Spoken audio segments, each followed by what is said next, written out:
I'm working on my Coleman 502. I sprayed some liquid wrench. I got some old fuel here. Sprayed liquid wrench in there. I got to spin that out. You can see how rusted this is. I don't know, man. This is going to be a rough one. Get that apart there. I've got the regulator in here with the, this is just soaking in fuel to kind of clean it up. Got the little pin there that cleans things out, so I'll try to be gentle with that. The regulator's a little bent. Got to straighten that out, clean those parts up. I have the plunger soaking. I just sprayed the liquid wrench. I didn't have any 3-in-1 oil, so I've got that soaking in there. I hope that's okay. I'm sure it'll work. Found a nice small container, so I'm not wasting fluid. I bought this on eBay. This is the key. This is what pulls that whole system out from inside the, I forget what that thing's called, but there it is. I don't know if there's supposed to be a spring here or not. There's a spring on here. Oops, sorry. So that should be enough. I got to straighten that out a little bit. But yeah, so I'm just letting this soak. I'm hoping I can get this apart. Don't know if I do or if I'll be able to, but if I do, I guess you'll be seeing the end of this video where I get this thing going. So I had this at my house. Getting this thing out is the most difficult part, they say, and it's true, because I dipped it in vinegar for a day. I was using liquid wrench. I finally came by here the other day and I poured, I can't find right now. It is one of those days. Everything is just, I'm just frustrated. Oh, it's right here. I can't find it because it's right here. I threw some of this in there, and I think I just cracked it free, but I bent the crap out of it. And they warn you about that, but there's just no other way. I mean, okay. I'm sure I could probably bend it back into shape, but what a pain in the friggin' ass. The thing was, I watched all these videos, and I'm like, well, all I really have to do is take it apart, clean it up, and put it back together, you know, versus sending it with $55 to Coleman, which I'm okay with. But I started doing all this research on the other stoves, and I bought 2 other ones cheap on eBay. Dual fuel stoves. So, and I could probably buy another one of these, this one part here. It is turning finally, but it is not easy. Oh my God. This is the biggest pain in the dick. It's incredible. Incredible. Oh my God. You know, Coleman, I know you've been doing this for a long time, but some sort of tab system and tool that you insert on this to spin it. There are 3 holes for screws here, and I did put the screws in and try to use that, but they were just bending the screws over. I don't see why it would be so hard to design this bowl with like notches in it or something, so there's a tool that just goes on and you can just turn it. But you know, I'm going to try to get this out of here. I'm going to bend the shit out of it. I'm just going to hammer on it to fix it. Usually pretty good at that sort of thing. I'm dealing with this client who's really, she's a sweetheart. I've been doing work for her for years. You saw the videos. I've been under her house. And, but her mother's got to be okay with it. And I was like, well, just have your mother look at my website. Have her watch the videos I just posted.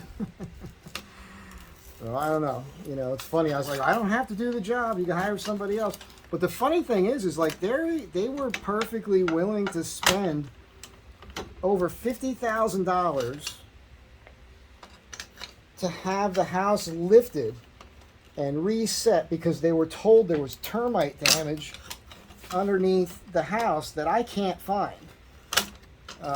It looks really good to me. What are my credentials? I'll tell you what they are. They're over 30 years of experience, built new home construction, remodeling projects, multi-million-dollar homes here in Los Angeles where I've been hired to come in and just do amazing work.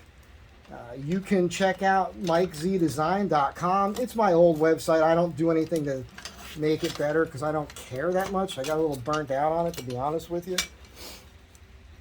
There's write-ups on me online. Just Google Mike Z Design. And I know what I'm talking about. But of course, like everything I do is old, like old school, the old ways,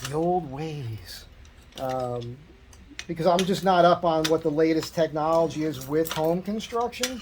There's probably all sorts of new products. I mean, when I was building houses, we were still swinging hammers.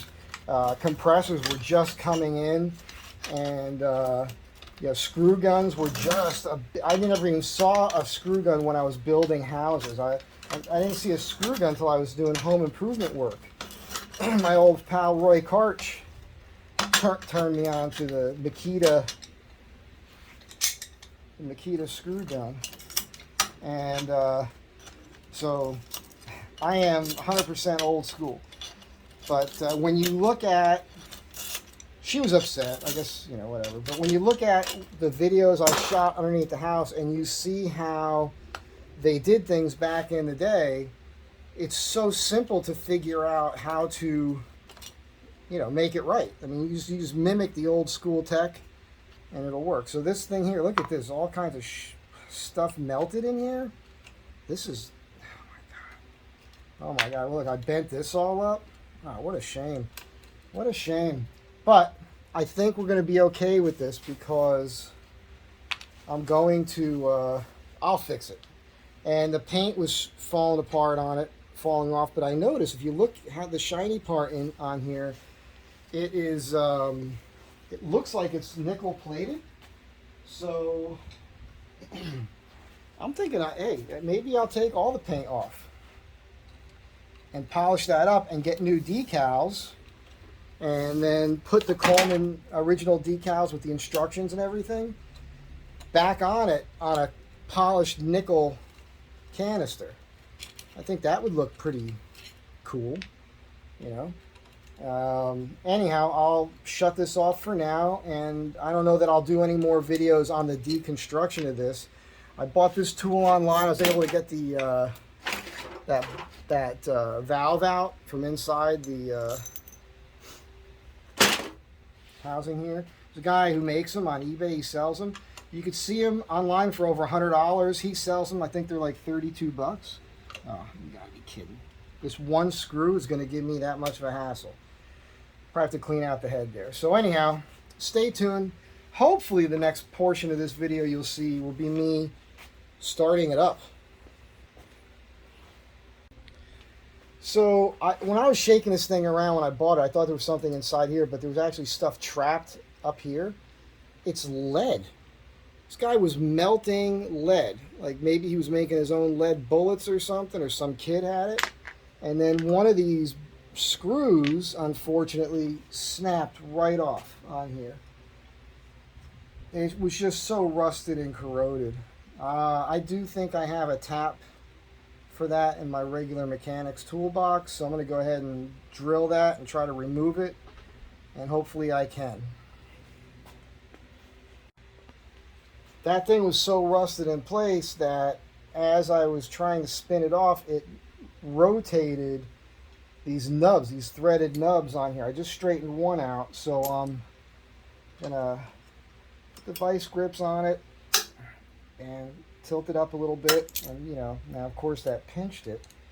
This is really, I don't think that most of the, I'm trying to make it round again. So I don't think most of the stoves that Coleman gets to repair are in as bad a shape as this one is, or was. I don't know. It's pretty bad, man. I don't know that all these stoves are rebuildable.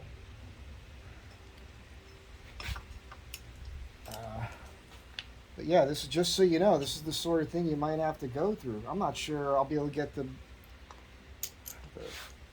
I ovaled it, so I'm squeezing it the other way, trying to make it round again. I don't know that I'm going to be able to do all that. I'll have to run a tap through it. Maybe that'll work. But I don't think I have that size, so I'm going to have to figure that out and go buy it. I don't know that it's worth all this aggravation.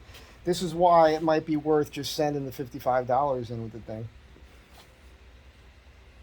All right, so I think I'm just on the cusp of calling this a fail. The Coleman 502, shit everywhere. Trying to reconstruct, rebuild, clean this thing out, service it, I guess is the term. I didn't realize what I was looking at when I bought it. You know, it was an impulse buy. There's a guy I know at a swap meet, and he cleans out storage units. You never know what he's going to have. I picked this up. I shook it. I was like, something's off with this thing. What do you want for it? 15 bucks. I was like, well, I know they go for more than that. I got online and watched some videos on how to break them down and clean parts up and put them back together. And I know the parts are available. And then I did some more research and I realized this wasn't the stove I really wanted to buy anyhow. I really wanted to buy the dual fuel. I think it's the 522. There's another one, the 508. I think the 522 is silver and the 508, if I'm correct. I'm going to show them to you, so stay tuned here. Because I bought them. I bought both of them on eBay used, real clean, both working. Both of them are more designed to burn gasoline, which is more what I want anyhow. So, you know, I took this thing apart. It took me a while because I let it sit with fluids, different stuff. I was finally able to get apart. I fixed that up pretty well. I mean, I get the rust off, but I rebent that. As I mentioned a second ago, these are all out of whack. I'd have to run a die on a drill in that to get it to work again. I could probably make this work. I just don't know if it's worth the effort. I do not regret buying this tool because I have 3 other Coleman stoves that this will work for. So if I need to do that ball check, I think that's what it's called, valve, I've got this now. So that's a nice thing. It doesn't bother me. I might only use this once more in the next 20 years and it'll pay for itself then. I might break those stoves down and clean them. The fact that whoever had this, like I said, inside of here, this stuff was just rattling around, and like you couldn't really see it with the Bunsen in there and everything else. So maybe a kid was playing with this thing. I don't know. I'm gonna probably go to the swap meet tomorrow and walk up to that guy and go, "Hey, you owe me 15 bucks, man." So these are the 2 that I picked up cheap, and both of them had pictures of them running. They're very clean. They both will run on gasoline. The 508 came with the plastic container and the original paperwork, which I don't care about the plastic. It's more of a hassle. It's way too huge.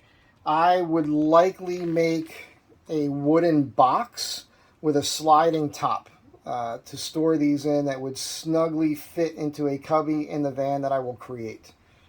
This way it won't rattle around or anything. So, but yeah. I watched videos on both of these, and I think this is the one that the guy, the Road Shows Me, uses. And that's what I thought the 502 was when I saw it. And then, yeah, there's this 508. And both of these on some other videos perform very, very well. So I know I'm going to be happy with both of these. The 502, I may just package up all those parts and still send it to Coleman with a check for 55 bucks. And I suspect that they will send it back to me and not cash the check unless they could really get that thing going again. And it's too bad you don't have smell-o-vision, because I got my weekly stew going right here and it is so good, man. Almost 5 pounds of beef in there. Have a great day. Bye.